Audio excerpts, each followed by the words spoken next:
A certain man, widely regarded as the useless eldest son of the Param family, bore a reputation that overshadowed him. He was seen as uncontrollable, a reclusive swordmaster confined to his room, often dismissed as a madman. His name was Gin Param. Amidst the chaos, a knight clad in armor trembled in pain, struggling to comprehend the reality of his defeat. He had fallen to Gin, someone he had considered nothing more than human garbage. The thought was inconceivable. As the finest knight in the north, how could he have been bested by such a man? Surrounding him lay the lifeless bodies of several others who had met the same fate. As the injured knight quivered, another figure approached. This newcomer, clad in fine armor and wielding a massive axe, observed the scene with cold detachment.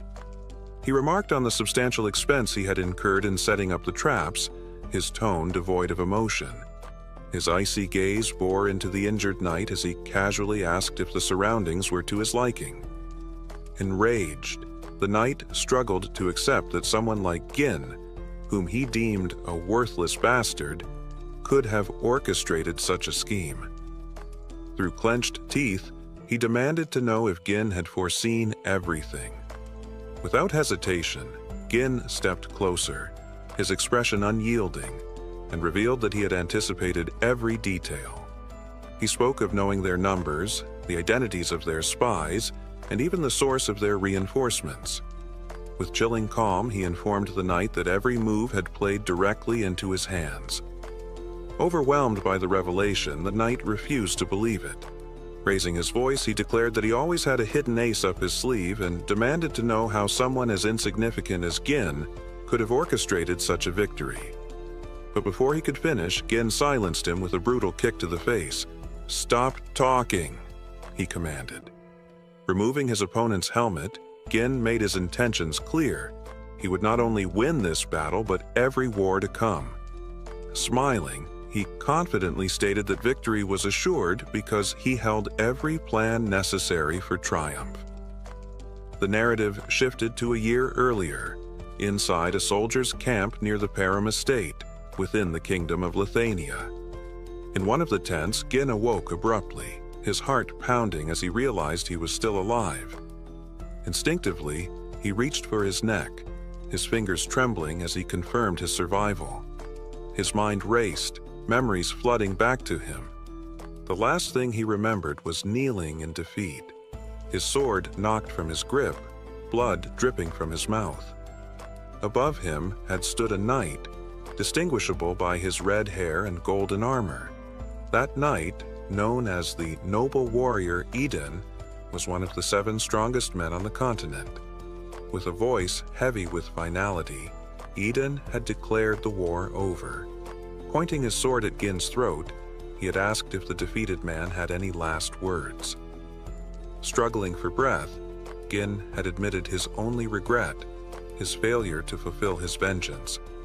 But with defiant resolve, he had added that he hoped Iden would meet his end as well.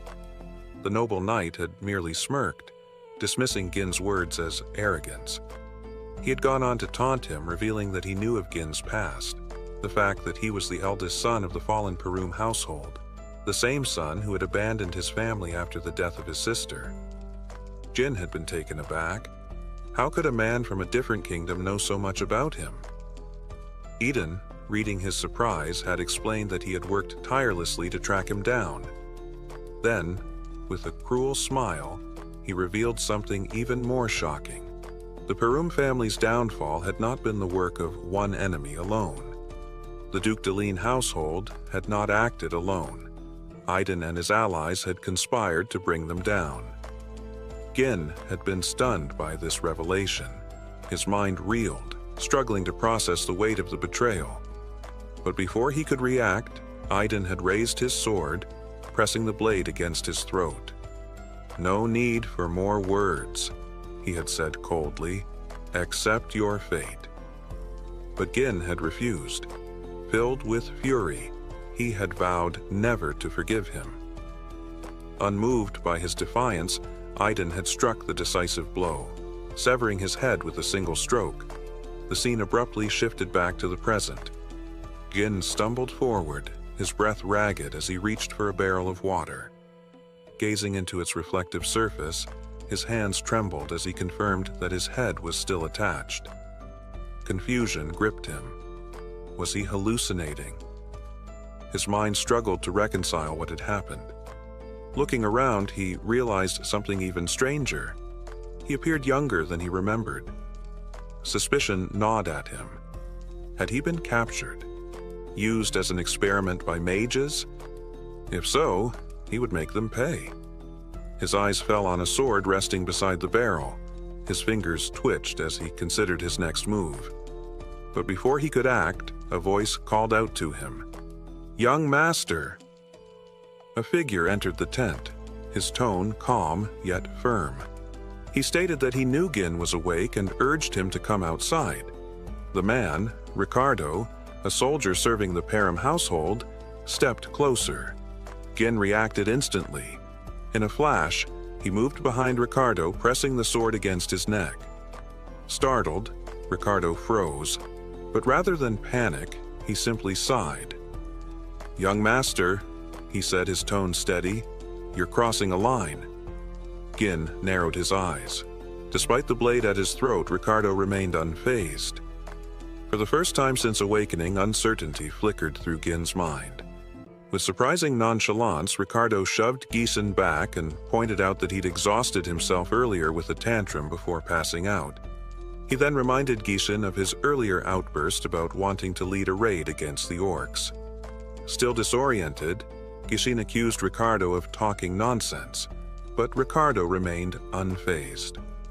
Picking up a bag, he instructed Gieson to pack, explaining that others were waiting. Unease crept into Gieson's voice as he asked where they were going.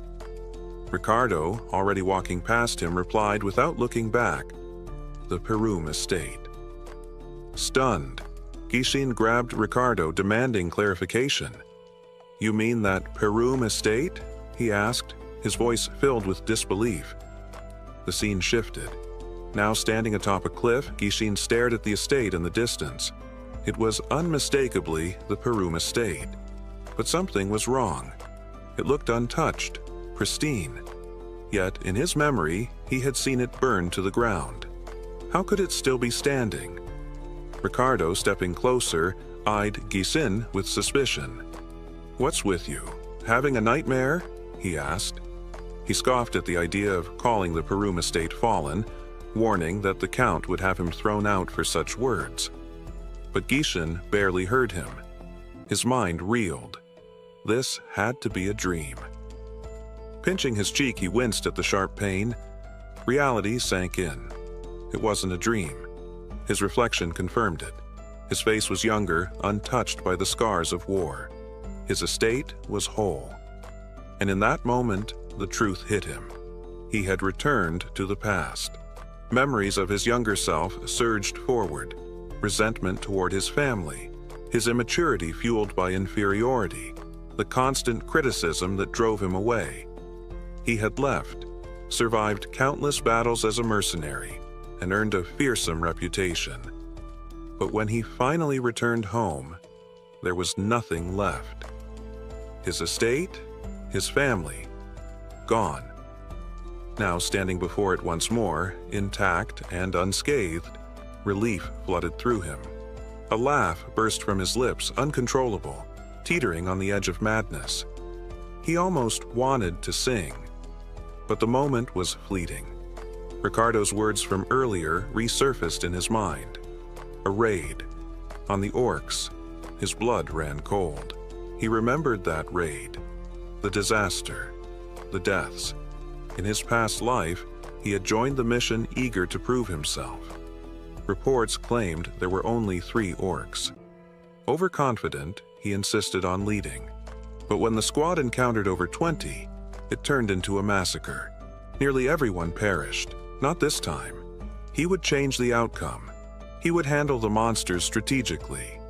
Orcs weren't cunning, but their brute strength made them deadly. However, earning the trust of soldiers who saw him as a failure would be just as difficult. Lost in thought, he was jolted back to reality by a thunderous crash. A wooden guard post flew through the air and slammed into the ground before him. A soldier screamed, "Orcs! We're under attack!" Chaos erupted. Men scrambled to form defensive lines. Gishin's heart pounded. They're early. This wasn't how it happened before. He watched in horror as massive, hulking figures tore through the ranks, their weapons cleaving through armor with terrifying ease. Among the chaos, a voice cut through the panic. "Hold formation!" It was Skoven, the squad's commander, clad in blue armor. He barked orders, rallying the men to stand their ground. But as he stepped forward to engage, an orc swung its massive weapon. Skoven barely managed to block, but the sheer force knocked him back. His face twisted in realization. This was an ambush. There were far more orcs than they had been led to believe. Before he could recover, another orc loomed behind him, ready to strike. A voice rang out. "Watch out!" A figure shoved Skoven aside just as the axe came down. It was Gishin. Skoven's eyes widened in shock. His young master had thrown himself into the fray. As the orc's weapon descended, Gishin moved with precision. He stabbed the creature's hand, severing its fingers in one swift motion. The beast roared in agony, staggering back. Without hesitating, Gishin followed up with a sharp slash to its thigh, halting its advance. Soldiers froze, staring in disbelief. The orc collapsed, howling in pain. But Gishin wasn't satisfied. His attack had been weaker than he expected. "Mana, I still can't use it yet." Frustration boiled within him. If only he had returned sooner. Turning to Skoven, his voice was firm. "Give me a weapon." Amid the chaos of battle, Gin turned to the commander with an audacious request. He wanted command of the squad. Skoven, caught off guard, could hardly believe what he was hearing. He had always seen Gin as reckless, but demanding leadership in the heat of combat, with soldiers' lives hanging in the balance, was beyond reckless. It was outright madness. Standing his ground, Skoven refused. The authority to lead was not something to be tossed aside, especially not during a life-or-death struggle. Gin, though annoyed, understood. If an inexperienced fool had approached him with such a demand, he likely would have reacted the same way. But before he could argue further, an orc lunged at him. "Fall back," Skoven ordered, convinced Gin had no place in the fray. But Gin didn't move. He took a stance. Then, to everyone's shock, he hurled his sword. Skoven instinctively dodged, spinning to demand an explanation, but before he could speak, a sickening sound behind him made him freeze. He turned to see Gin's blade lodged deep in the orc's skull. The beast crumpled, lifeless. The commander stared at the fallen creature, then at Gin. "How?" Gin didn't bother answering. Instead, he addressed Skoven directly. "Victory on the battlefield isn't just about skill. It's about morale. If the soldiers are paralyzed by fear, they've already lost." Skoven glanced at his men, shaken, hesitant, on the verge of breaking. Gin smirked and seized the moment. Without waiting for permission, he sprinted forward, yanked his sword from the orc's skull, and launched himself into the heart of the enemy. Gasps rang out as he landed atop another orc, driving his blade straight through its head. Standing on its corpse, he bellowed, taunting the remaining orcs, daring them to face him. "Come on, you pathetic beasts! I'll kill every last one of you!" The orcs snarled, their fury ignited. They turned their attention to Gin, rushing him in a frenzied charge. Unfazed, he danced between them with deadly precision, slicing open the stomachs of two, severing the arm of another, cutting through them with efficiency no one expected. Blood sprayed, heads rolled, and in mere moments, he had turned the tide. From the sidelines, Skoven watched in stunned silence. Even with his mastery of mana, he found it difficult to take on orcs with such ease. Yet here was Gin, a young man who, as far as anyone knew, lacked mana entirely, cutting them down like a seasoned warrior. But Scoven noticed something else. Gin was tiring. His movements, once sharp and fluid, became smaller, more calculated. He wasn't just swinging wildly. Every strike targeted weak points with surgical accuracy. That's when Scoven realized the truth. Gin wasn't fighting like an amateur desperately trying to survive. He was fighting like a master, a swordsman who had perfected his craft without ever relying on mana. Even as exhaustion set in, Gin didn't stop. He taunted the orcs, laughing, claiming he wasn't even warmed up yet. From the sidelines, Ricardo watched in horror as the orcs, now enraged, charged at Gin in full force. A soldier beside him pointed out what seemed obvious. Gin was retreating. Ricardo's heart pounded. Scoven! Scoven narrowed his eyes, watching the battlefield unfold. No, he muttered, he's drawing them in. Gin's sudden sprint toward the cliff puzzled Scoven. The path led straight to the edge, and as realization struck, Scoven understood his young master's intent. Wasting no time, he commanded his troops to form a shield wall and prepare to follow. At the cliff's edge, Gin braced himself against the relentless assault of the orcs, silently hoping that Scoven, with his keen strategic mind, would discern his plan. Though he would have preferred to handle the orcs himself, his stamina was nearly depleted. With a faint smile, he reassured himself that he had done enough.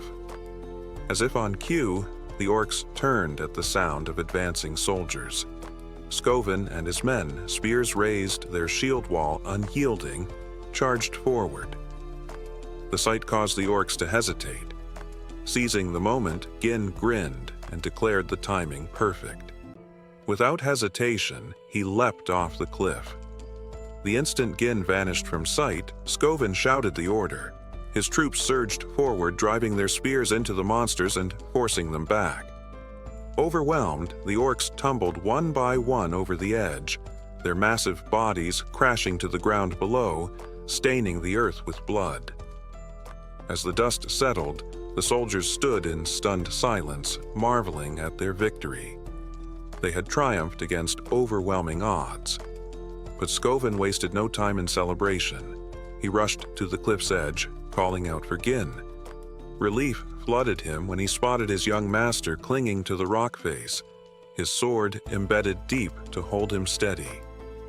Gin, breathing heavily, managed a weak smile. Scoven stretched out his hand to help him up, but Gin's strength had run dry. His fingers slipped before he could grasp Scoven's hand. The sword came loose, and Gin plummeted into the abyss.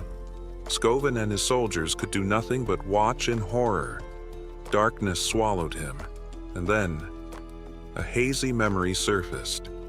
A familiar voice called his name. He knew it at once. It was Elena.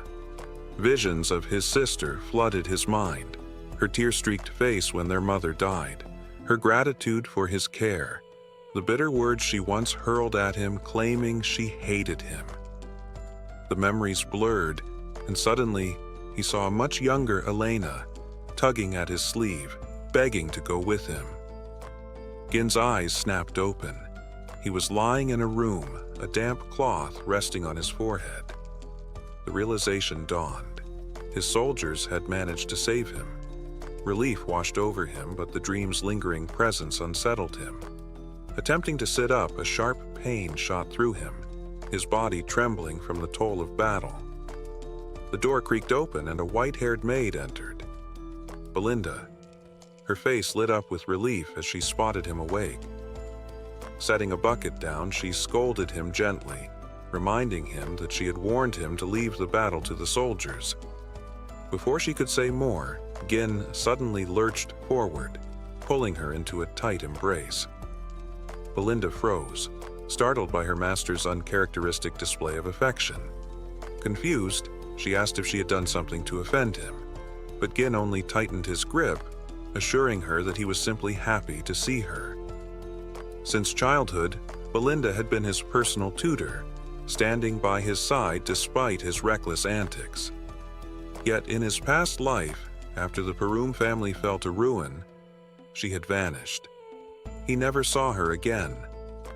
Belinda, still perplexed, remarked that they saw each other every day. Why was he acting as if they had been apart for years? Gin hesitated. He felt an urge to tell her the truth. His expression grew serious as he urged her to listen carefully. A catastrophe would soon befall their family. Belinda frowned, uncertain of his meaning, and pressed him for an explanation. Gin met her gaze. "I died," he said, "and I came back to life."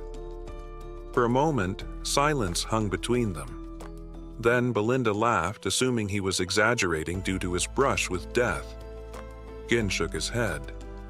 "I'm not talking about the battle with the orcs." But she dismissed his words, urging him instead to focus on his recovery. Frustration stirred within him. She didn't believe him. Sensing his mood, Belinda changed the subject. She playfully asked what he would have done if his injuries had kept him from attending the upcoming festival. Gin blinked. The festival? Belinda reminded him that Elena had been eagerly waiting for this day, to go to the festival with him. It was the perfect chance for them to mend their strained relationship. Gin's gaze drifted to a framed picture of himself and his sister. Memories of the annual festival surfaced. In his previous life, his trauma had kept him from ever enjoying it. "When does it begin?" he asked. Belinda smiled. "Next week." Gin's breath caught. A week from now. That was the day his life changed forever. Lost in thought, he barely registered the sound of footsteps approaching. The door opened. Gin turned and froze. Elena stood before him. Gin darted forward without hesitation, wrapping his arms around his younger sister. Belinda and Elena both froze, eyes wide with surprise. Elena, taken aback by her brother's sudden display of affection, stiffened before shoving him away. "What are you doing?" she demanded, her expression caught between confusion and suspicion. "I missed you," Gin admitted earnestly. Elena recoiled, dusting off her clothes. "Creepy," she muttered, eyeing him warily. Gin, stunned by both her words and the sheer strength behind her push, barely managed to steady himself. He'd never realized just how strong she was. Shaking off the moment, Elena explained her presence. "Belinda asked me to come," she said, her tone growing sharp. "Now tell me, what game are you playing? You think this changes anything?" Gin blinked, genuinely lost. "What are you talking about?" Elena's gaze hardened. "Don't act like you don't remember. You were the one who told me to stay out of your life. You called me annoying, said even the sound of my breathing disgusted you." The words hit him like a punch to the gut. A terrible memory surfaced, one he wished he could forget. In his past life, he had been distant, even cruel to Elena. He had never appreciated her, never realized how much he had taken her for granted. The weight of regret settled over him like a crushing tide. "I'm sorry," Gin said quietly, sincerity thick in his voice. Belinda's mouth fell open. Her master apologizing first? That was unheard of. Elena, on the other hand, looked unconvinced. "Did you hit your head?" she asked bluntly. "I heard an orc landed a solid blow on you during the raid." Gin scowled. "Why does everyone keep saying that? I wasn't beaten. I was the one who took down the orcs." No sooner had the words left his mouth than a sharp pain shot through his body. His legs buckled and he collapsed. Elena smirked, arms crossed. "Oh yes, so impressive. And yet, here you are, trembling on the floor." Belinda snickered, and Elena joined in, the sight of Gin writhing in pain apparently amusing to them both. He stared at them, bewildered, but deep down, warmth stirred within him. He had missed this. missed them. But then a dark thought crept in. He remembered the festival happening next week. In his past life, he had rejected Elena's invitation to go, using the aftermath of the raid as an excuse. That had been the last time he ever saw her. Days later, her body had been found, torn apart along with her guards. The memory haunted him.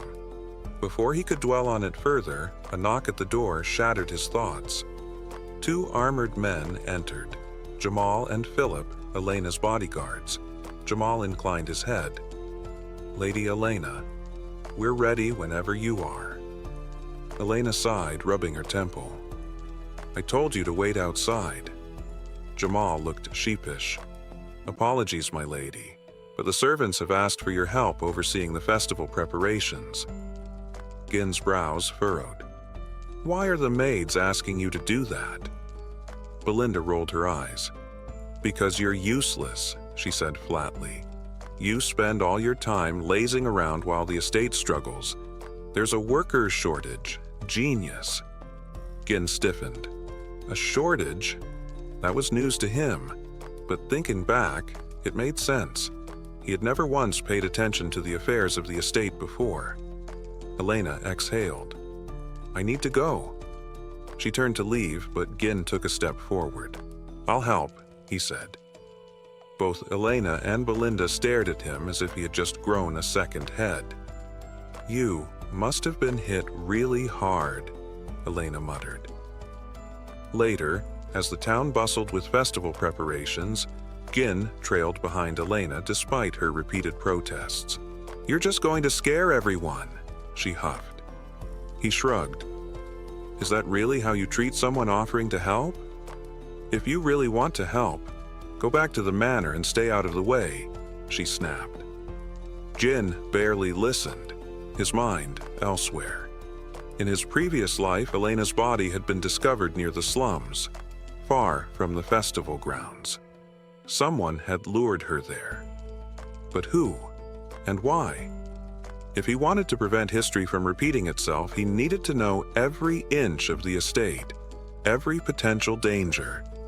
His thoughts were interrupted when a soldier sprinted toward them, his voice carrying through the crowd. "My lord!" Gin turned, immediately recognizing the man. "Fergus!" The old soldier skidded to a stop, panting heavily. Sweat dripped from his brow, but his relief was evident. "Thank the heavens," he breathed.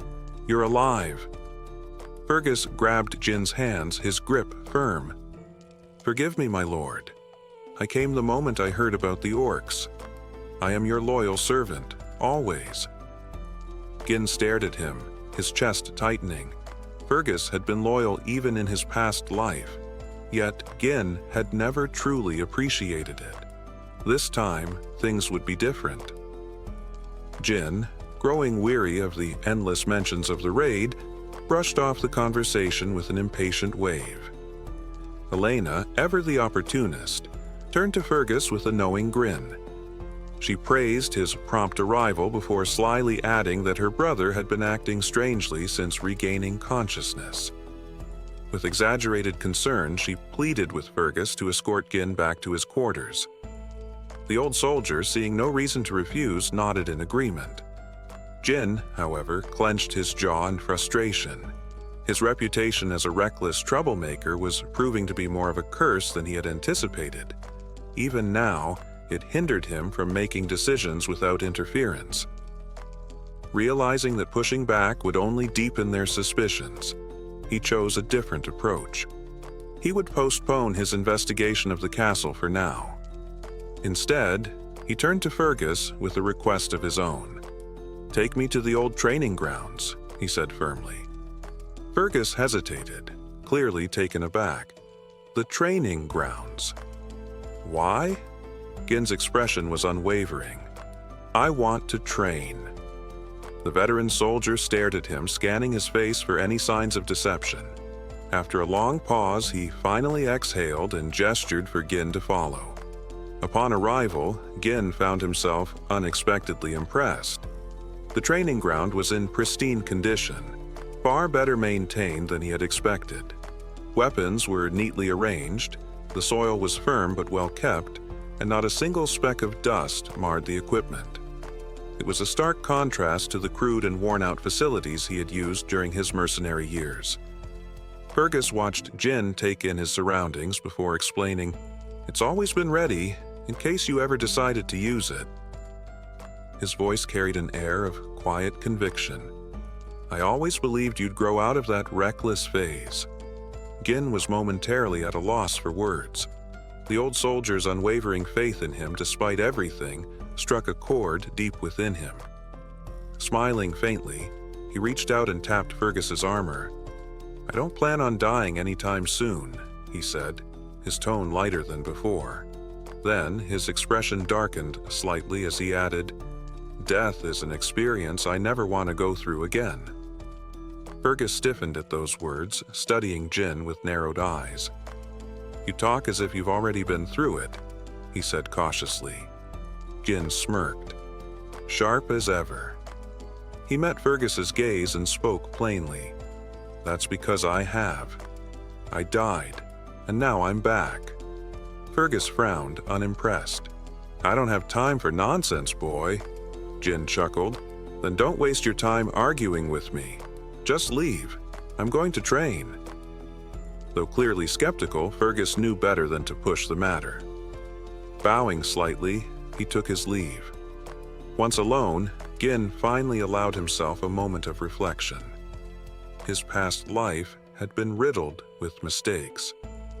He had treated those around him like obstacles or nuisances, failing to see the allies he had cast aside.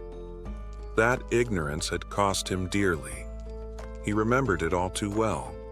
Elena's murder had been orchestrated by a rival territory, a calculated move to provoke Perim into a war. That war had led to the downfall of their entire household. Her death had been the spark that set everything ablaze. But this time would be different. Determined to change fate, Gin steeled himself. Strength was the key. His body was still weak, but he had the knowledge and the experience to rebuild it. Time was limited, but he wasn't one to back down from a challenge. Settling into a lotus position, he focused inward. Mana, the mystical energy that allowed humans to transcend their natural limits, was notoriously difficult to sense, let alone control. But for Gin, it was as natural as breathing. Even in the heat of battle, he had always been able to weave mana as effortlessly as spinning thread. In his previous life, forming a single mana core had been a feat in itself, but Gin had gone beyond that. He had uncovered a forgotten technique, a method described in a half-burned grimoire. By forging multiple interconnected cores, he had pushed his strength to new heights. 2, 3, even 5 cores, all linked together in a network, had granted him an explosive edge in battle. He clenched his teeth as he forced the mana through his body, attempting to recreate the process. Agony ripped through him. Blood trickled from his nose and mouth, his vision blurring from the strain. When the pain finally subsided, he let out a bitter laugh. 3 cores. That was all he could manage. In his past life, he had reached 5. The technique was powerful, but it came with a cost. It demanded an enormous amount of mana, draining him faster than he could replenish it. It had been his downfall in his final battle. He could still remember it vividly. His duel with Iden, the noble knight. Iden had arrived with an entire order of warriors at his back. Gin had fought like a demon, but when his mana reserves finally ran dry, he had been overwhelmed. He had always believed he would have won if the battle had been fought on equal footing. His fists clenched. It didn't matter anymore. He was young again, stronger than before. This time, he would perfect the technique, refine it until it was flawless. A slow, smoldering rage burned in his chest as he vowed to take revenge, not just on Iden, but on the traitors who had orchestrated the destruction of House Delhi. This time, they would be the ones to fall. He swore that this time it would be him who delivered the final blow. The scene shifted to the day of the festival. Gin donned his gear and made his way to the bustling grounds, his mind focused. Elena, spotting her brother among the crowd, was visibly shocked to see him there. "Is something wrong?" she asked, concern coloring her voice as she approached him. "You've never shown any interest in these events before." Gin gave a calm, measured response. "As a member of the Perum household, it's important to attend gatherings like this from time to time." Elena eyed him with suspicion. "You've been acting strange lately," she remarked, her gaze narrowing. "I heard about your week-long training regimen. That's not like you." Gin hesitated for a moment, then explained with a nervous smile, "There's nothing odd about the air of a noble family training hard. It's just what's expected." Elena's eyes widened as she reminded him, "But you've never cared about any of this before. You even called Father annoying and said you couldn't wait to take his place." Gin's jaw dropped as he heard his own words echoed back to him. A bright smile spread across Elena's face as she continued, "I think I like the changes in you. It feels like you're becoming the brother I used to know." As Gin processed her words, he reflected on the past week. His actions had indeed begun to change the way people saw him, shaping not only how others perceived him, but also what the future might hold.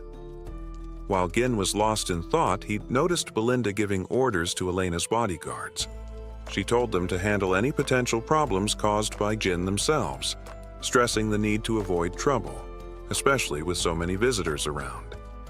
The two guards nodded, assuring her that they could manage. Despite the smooth flow of the festival, Gin found it difficult to gauge how his actions affected the smaller details. For him, it became essential to respond to each situation appropriately, using the information at hand to make the right choices. He stayed close to his sister throughout the festival, keeping an eye out for anything suspicious. Eventually, Elena took a seat, a thoughtful look on her face. "I've enjoyed the festival a little," she mused, "but it feels so repetitive. Is there anything new this year?" Gin couldn't shake the feeling that nothing unexpected had happened. He wondered if his mere presence had deterred any incidents. As he pondered this, a soldier approached Elena, suggesting they visit other parts of the festival where new events were reportedly taking place. His friend had mentioned them, and he invited Elena to join him. Surprised but intrigued, Elena took the soldier's hand, her excitement palpable at the prospect of exploring more activities. Gin, however, noticed something unsettling. The two soldiers accompanying them, Jamal and Philip, were traitors. Gin couldn't believe what he was seeing. The men who had once been his sister's most trusted knights, the ones who swore to protect her for as long as they lived, had now turned their backs on her. They'd been her defenders, ready to lay down their lives for her. But now, they were enemies. Jamal, with a grin plastered on his face, ushered Elena forward as though nothing were amiss. But the venue before them was deserted. No guests, no decorations, nothing. It was an empty stretch of road. "What's going on? There's no one here," Elena asked, her tone suspicious. Jamal brushed it off with a nervous chuckle. "The event's a bit delayed, but everyone will be here soon." Elena didn't buy it. "A performance in a place like this?" she mocked. Gin, his instincts on high alert, scanned the area. Everything about the situation felt wrong. The exits were blocked. This wasn't an accident. It was all planned. Elena tugged on his arm. "We need to go," she said. Jamal stopped her with an urgent gesture. "Just wait. It's worth it," he urged. But Elena wasn't convinced. "I'm not staying here," she replied firmly. Gin, trying to ease the tension, teased, "You've been hitting the gym. You look stronger today." Just as she was about to respond, Philip appeared, his face grim. "Hold on," Philip ordered, his voice sharp. Elena froze. "What's going on?" she demanded, voice shaking. Jamal, now visibly uneasy, offered a half-hearted apology. "Sorry for scaring you. We just had to bring you here." Before she could react, 3 men entered the scene. 2 wore black, while the leader stood apart, dressed in blue with a matching hat. Frank, the leader, looked at Jamal with a smug smile. "Well done," he said approvingly. "You've brought her, just as we agreed." Jamal puffed out his chest. "Our part's done. The deal's done." But Frank's eyes landed on Gin, his face darkening. "What's he doing here?" he growled. Elena stepped forward, fear creeping into her voice. "What's going on? What are you two planning?" Jamal's smile faltered. "We didn't plan for him to follow," he said. "But now he's here, he's walking into his death." Gin stepped forward, eyes narrowed. "You think you can escape this?" His voice was deadly calm. Jamal smirked. "We're leaving this place. You know, we've had enough of it. All the raids, the poverty. We're going somewhere far away." Gin's sword was out in a flash. He didn't hesitate. In an instant, he struck, slicing through Jamal's armor as if it were paper.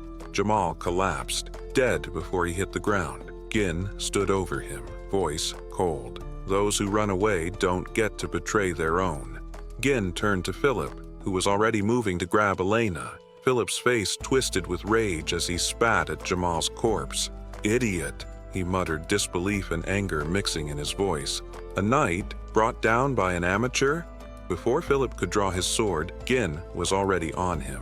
A single, clean strike ended his life, and he crumpled to the ground. Elena rushed to Gin's side, her eyes wide in horror. She glanced at the lifeless bodies of the 2 men who once pledged to protect her. One of the men in black turned to Frank, disbelief in his voice. "Is this really Gin?" Another man, still reeling from the shock, added, "But he's never trained? How can he? This isn't possible." Frank, though, wasn't fazed. "I don't know how he's doing it, but he's not your average fighter. His mana..." He glanced at Gin, impressed but wary. "This is no coincidence." Elena, trembling, turned to Gin. "What's happening? What are you doing?" Gin didn't answer. Instead, he struck her neck with a swift motion, knocking her out cold. He gently set her down, his expression cold. "Rest," he muttered. Frank, watching in surprise, took a long drag from his pipe. "Well, I didn't expect that. You've got some impressive tricks hidden up your sleeve." Gin wiped the blood off his sword, his eyes narrowing. "Why do you care about my abilities?" Frank smirked, his eyes gleaming with curiosity. "I'm just wondering how you've been hiding this power all this time." Gin's eyes flicked to the remaining men. The 2 in black were nothing compared to Frank. Gin could feel Frank's power radiating. It was on a whole different level. This wasn't going to be an easy fight. Gin released his own mana, preparing himself. He couldn't afford to hold back. One of Frank's men, still stunned, asked if they should kill Gin. Frank, shaking his head, said, "No, alive. Capture him alive and break him. We want him to suffer." Frank's grin widened. "His screams will be beautiful." The 2 men rushed at Gin. He was ready. A firecracker appeared in his hand, distracting one of them just long enough for Gin to close the gap and strike. The man fell, dead before he knew what hit him. The last man charged, calling Gin's previous attack a cheap move. Gin blocked his sword with ease, then decapitated him in one swift motion. Frank, undeterred, charged at Gin. Gin was ready. He used his second sword to deflect Frank's attack, then shoved Frank's sword to the side, delivering a blow that made Frank stumble. Frank, caught off guard, reinforced his neck with mana to avoid the fatal strike. "I'll give you credit," he said with a grin. "You're faster than I expected. If it weren't for my mana, you'd have killed me." Gin didn't respond. His sword was already raised. Frank's eyes narrowed, and he charged once again. Gin wasn't backing down.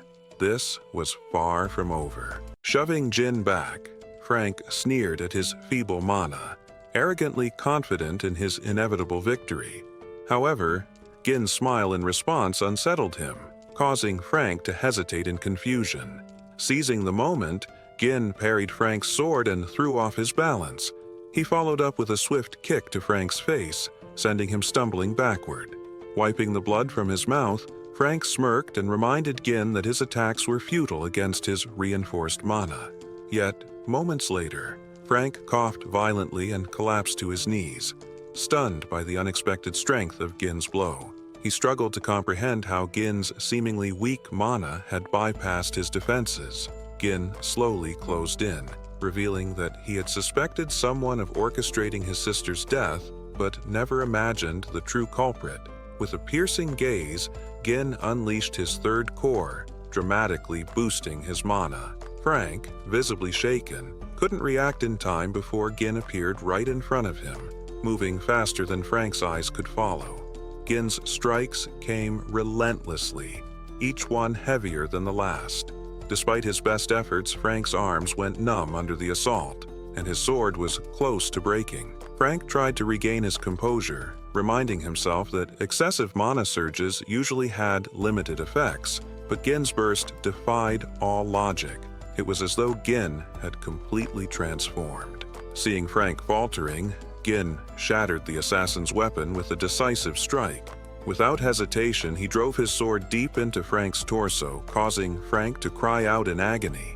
Gin silenced him by grabbing his throat and pinning him against the wall, his sword still embedded. He demanded answers, insisting that Frank reveal who had ordered the assassination. Frank refused, instead producing a hidden blade and swearing to take Elena with him, determined to inflict more harm before his death.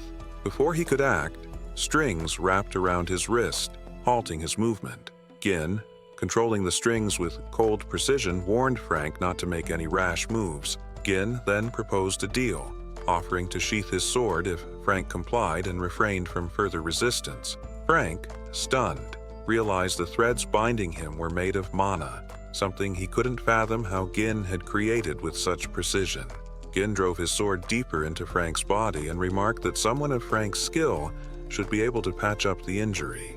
His voice was cold as he warned that once Frank's mana core was destroyed, no amount of healing would matter. Panic flashed in Frank's eyes as he looked down and saw Gin's sword glowing ominously. The assassin screamed in pain, accusing Gin of madness and claiming the backflow of mana could cause a catastrophic explosion, wiping out the entire area. He questioned whether Gin intended to self-destruct. Gin, with unflinching calm, replied that only the unskilled made such mistakes and assured Frank that he had complete control over the situation. Frank, realizing Gin wasn't bluffing, accepted his impending death and screamed, revealing that Count Desmond had orchestrated the assassination. The Count, Frank explained, sought to ignite a war between the Perum and Deard families. Gin was taken aback by this revelation. Such schemes were usually carried out by families allied with Duke Deline. The fact that the Duke was pulling strings from the shadows, remaining uninvolved, infuriated him. Gin demanded to know if this was the reason Frank had targeted his sister, to which Frank confirmed with a grim smile. Without hesitation, Gin drove his sword through Frank's body, causing Frank to cough up blood. Frank, with his last breath, reminded Gin of his earlier promise to put the sword away. Gin smirked and asked why Frank, who had taken so many lives, was now afraid of death. Frank laughed, catching Gin off guard, and moved closer. He declared that his death would change nothing. The Deard family's mission was accomplished and Perum was doomed to ruin. He sneered, questioning whether anyone would listen to someone like Gin. As Frank taunted him, Gin grabbed his head and slammed it against the wall with a sinister smile. Gin declared that his rebirth after death meant everything would be different this time. His sword began to glow brighter, and Frank's screams filled the air. A burst of energy erupted from Frank's mouth, and the explosion lit up the sky like fireworks. Moments later, Frank's lifeless body crumpled to the ground. Gin, breathing heavily, surveyed the scene. Bodies scattered, his sister unconscious and safe. Satisfied that no one else was nearby, he discarded his sword, took a deep breath, and collapsed to his knees, coughing up blood. Wiping his mouth, Gin muttered that detonating 3 mana cores had once been effortless for him. Steeling himself, he rose, vowing not to fall here. Heading to a nearby building, he kicked open the door and found 2 bodies inside. In his previous life, a 3rd body had been discovered here alongside Elena's. This time, based on Frank's earlier words, Gin identified one of the bodies as the son of the Degard family. The boy had been murdered alongside his escort knight, their deaths staged to frame Elena. Gin moved the bodies, knowing that revealing them would undoubtedly spark a war. Deciding to eliminate all evidence, he set the building ablaze with a firecracker, watching the flames consume the damning proof. Gin then carried his sister and began walking away, determined to ensure that his enemies would never succeed in their plans. Unbeknownst to Gin, a figure hidden in the trees observed his every move. After watching for a moment, the person disappeared into the shadows. The setting shifted to a round table, where the observer informed a group of high-ranking officials about the failure of the assassination. The members of the council appeared rattled, struggling to understand how Frank and the two knights had failed in their mission. The council members interrogated the spy, accusing him of underestimating the task, assuming it would be an easy success. The spy nervously admitted that their failure was due to Gin, a revelation that stunned the men at the table. They found it hard to believe that the so-called useless bastard of the North could achieve anything noteworthy. One member dismissed the accusation, claiming that blaming Gin was merely an excuse for failure, and demanded the spy stop using him as a scapegoat. However, the spy insisted that Gin was not like the reports and rumors had portrayed him, recalling how Gin had dealt with their men. The spy explained that Gin appeared to be an entirely different person.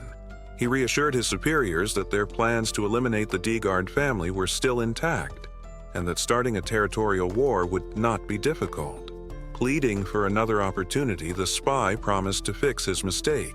The council, unimpressed, silenced him, scolding him for his failure to gather sufficient intelligence on a single individual.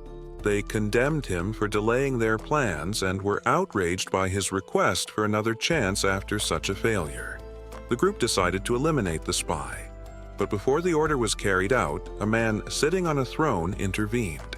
His voice cut through the noise, and he dismissed the commotion as tiresome, asking the spy to explain what kind of opportunity he was requesting. The spy confidently assured the man that he could eliminate Gin. When asked how, the spy proposed arranging a duel. He explained that he had someone in mind for the task, and the council demanded to know the identity of this individual. The spy revealed that his choice was Cain Lois, a young man renowned for his strength-based swordsmanship and widely regarded as a paragon of raw power. The spy argued that no one in the North could match Cain's strength and assured the council that setting up the duel would be easy, as Cain was Gin's cousin. The man on the throne, fixing the spy with a cold gaze, warned that there would be no more chances if he failed again. The spy swore not to disappoint. The scene then shifted to the training hall of the Perham household, where Fergus entered the room to inform his master that it was time for a meal. As soon as he spoke, something flew toward him. Gin, practicing with his mana thread, had wrapped the thread around the sword near the entrance and pulled it toward himself. He carefully observed his own movements, testing the thread's handling as he swung the sword, fine-tuning his control. Fergus approached, apologizing for interrupting the training session, and asked how his master had managed to pull the sword. Gin showed him the mana thread and explained that it was a technique for manipulating mana as a string. He recounted that in his past life, he had relied on this method extensively, but in his current state, his limited mana reserves required him to implode his core to use the technique effectively. Ghazan noted that Gin's lack of mana now restricted him to creating fewer threads. Fergus, visibly impressed, admitted that he had never seen such a technique before. Despite believing himself to be well-trained in mana manipulation, he was puzzled by how Gin, whom he had considered unskilled and untrained, could master such an advanced method. Noticing Fergus's lingering presence, Gin asked if he needed something. Fergus replied that he had stopped by to deliver some news and bowed his head, expressing his gratitude to Gin for protecting his younger sister.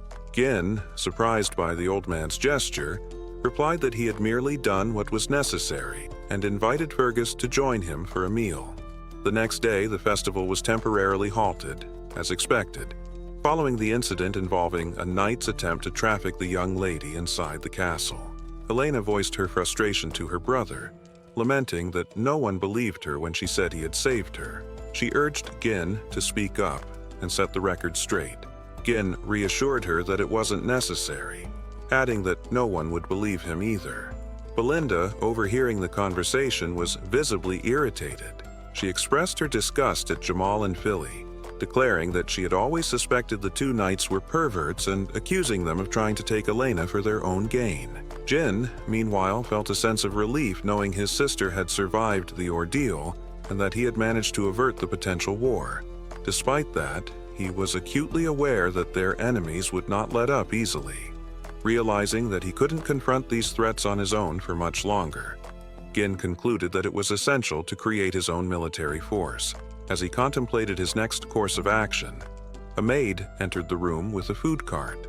She set a plate before him, and when Gin uncovered it, he was startled to find just a single slice of bread. Surprised, he turned to Belinda and inquired when they would have dessert. The maid, shocked by his question, asked if he was truly unaware of their dire situation. Before Gin could respond, loud shouting from outside caught his attention. Stunned by the noise coming from the castle gates, he paused for a moment. A plump man with a beard was demanding compensation from the Perum household for the losses incurred by the sudden cancellation of the festival. He wasn't alone. Other angry men joined him, holding pitchforks and shouting similar demands. They called out for Gin and Elena to appear, accusing them of wasting the county's money. The guards attempted to calm the crowd. Gin peered out the window to assess the situation, struggling to understand the source of the unrest.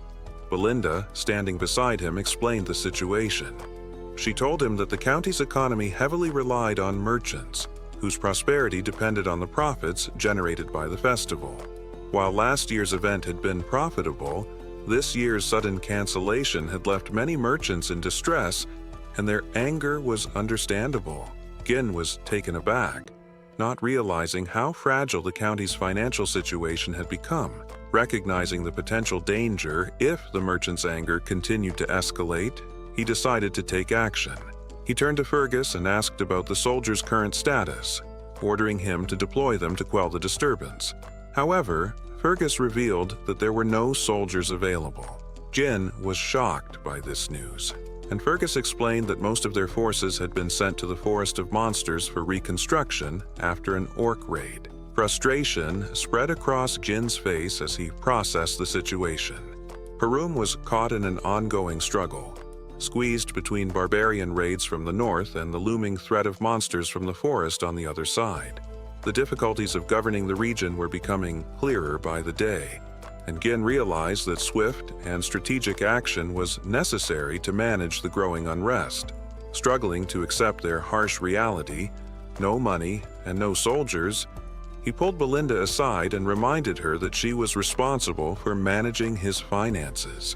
He asked her to use any remaining funds to appease the merchants. Belinda, visibly shocked, informed him that there were no funds left. Stunned, Gin demanded an explanation, and Belinda reminded him that the Count had cut off his allowance due to his previous reckless spending. Realizing he was financially broke, Gin pleaded with Belinda to lend him some money, but she admitted that she, too, had no cash.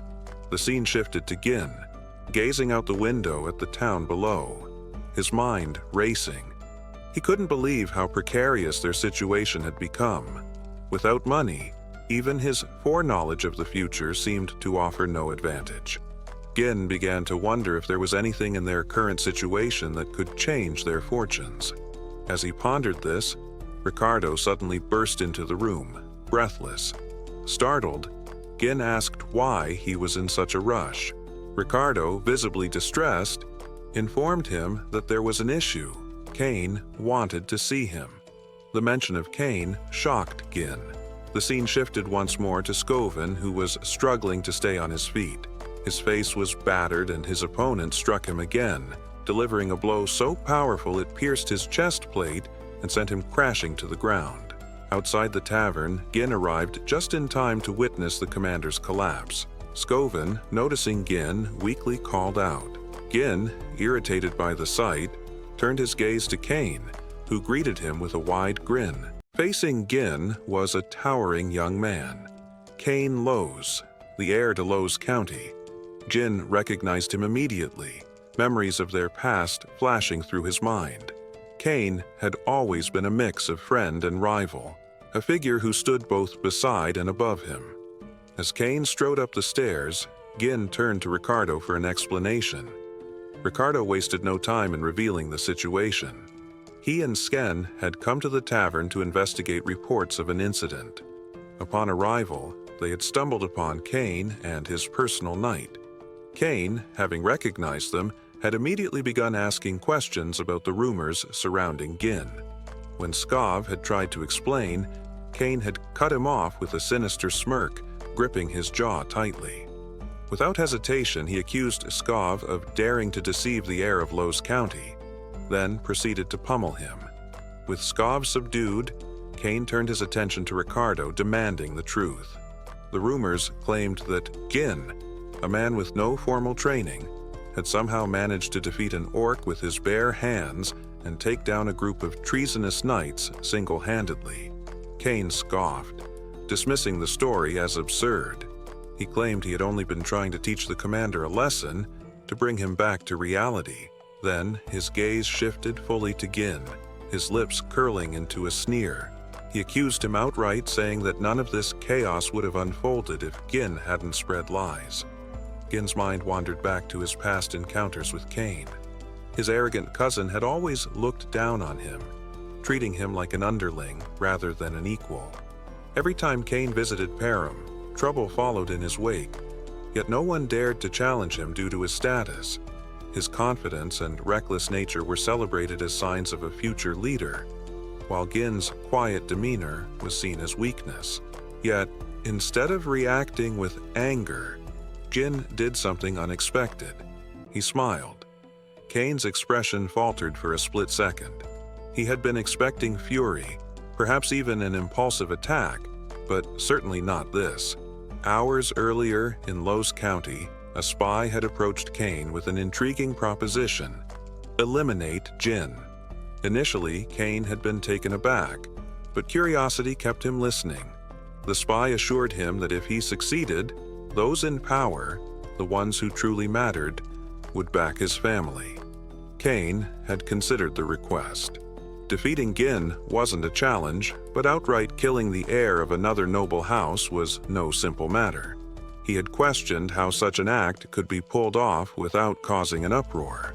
The spy had reassured him with a simple plan. They would lure Gin into a duel and orchestrate his death to appear as an unfortunate accident.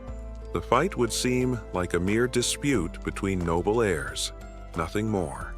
Kane had listened carefully, weighing the opportunity. Then, with a slow, wicked grin, he had realized the truth. This wasn't just a chance to defeat his cousin, it was a chance to end him. At this very moment, Kane found himself wondering why the shadowy organization wanted Gin eliminated. He had a strong suspicion that something about his cousin had changed. A smirk tugged at his lips as he turned to Gin and asked why he was just standing there so casually on the stairs. His tone shifted, becoming more demanding. He insisted that Gin bring whatever he had prepared. Gin, confused, tilted his head and asked Kane what he meant.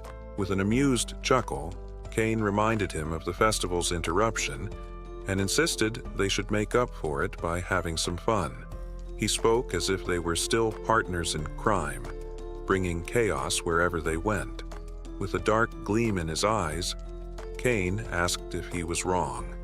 Unfazed by his cousin's imposing presence, Gin took a moment to think. Then, it clicked. Kane was referring to alcohol and women, the same indulgences he had forced Gin to provide for him during his past visits. Back then, Gin had obeyed without question, fearing the consequences of refusal. He had drained his own funds to meet Kane's demands, which suddenly made Belinda's earlier warning make sense. His father had cut him off due to reckless spending. As the realization settled in, Gin couldn't help but smile. The solution to his financial troubles had been in front of him all along. Kane's voice snapped him back to reality. Growing impatient, he called out again, demanding what was owed. Gin met his gaze and assured him he'd have what he wanted soon. But there was another matter to settle first. His eyes sharpened as he spoke, making even the spy observing from the shadows flinch. Kane frowned, clearly caught off guard. He asked what Gin was getting at. With an eerily calm smile, Gin explained that all the lavish entertainment Cain had enjoyed in the past hadn't come for free. Every luxury had been funded from Gin's own pocket, and now it was time for repayment, a hefty sum of 1,000 gold. Cain's expression twisted with disbelief. He scoffed, arguing that the costs couldn't have exceeded 100 gold. Laughing, he dismissed the demand, calling it nothing more than a token of friendship. Gin's smirk widened. "You really are an idiot," he remarked. "You've always treated me like a doormat." The mood in the tavern shifted as Jin leaned in slightly. "I'll give you a choice," he said coldly. "Pay up now, or I'll take it out of you another way." The entire room fell silent. Onlookers gawked at the audacity of Gin's words. Cain's companions bristled, one of them stepping forward and accusing Gin of acting out simply because Cain had been lenient with him. The noble heir himself scoffed at the idea that Gin had truly gotten stronger. He called him a fraud, claiming he had spread false rumors about defeating knights in battle. With a sneer, Cain went further, labeling Gin a parasite, a disgrace to the north. Then, with a clenched fist, he barked at Gin to pull himself together. Without warning, Cain swung. Gin moved like a shadow, easily sidestepping the blow. The bystanders, including Ricardo and the spy, looked on in shock. Cain, frustrated, adjusted his stance and aimed for Gin's head this time. But once again, Gin avoided it, ducking low before delivering a sharp counterstrike to Cain's ribs. A grunt of pain escaped Cain as he staggered back, disbelief flashing across his face. Gin didn't hesitate. He threw another punch, this time aimed at Cain's head. At the last second, Cain managed to block it with his palm, his lips curling into a triumphant smile. The moment was short-lived. Cain's expression twisted in agony as he collapsed to his knees, clutching his hand. A scream tore from his throat. The spy rushed to his side, alarmed. "Cain, are you all right?" Gin, unimpressed, rolled his eyes. "Quit whining. You blocked the hit, didn't you?" The spy's gaze snapped toward Gin, his expression darkening. "Stay away from him," he warned. The tavern remained deathly silent. No one could believe what they had just witnessed.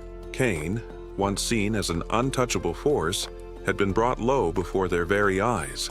Cain, however, had no intention of letting this humiliation go unanswered. He shot a subtle glance at the spy and whispered under his breath, "Was that convincing?" The spy's lips curled into a sly grin. "Perfect," he murmured. "Everything is in place." With that, Cain steadied himself and reached into his coat. From his pocket, he pulled out a blue glove, a symbol of noble duels. He raised it high, voice steady despite the pain. "Gin, you've disgraced the nobility. You struck without provocation. You." Before he could finish, Gin's own glove smacked him in the face. The tavern gasped. Gin tilted his head, his smile unshaken.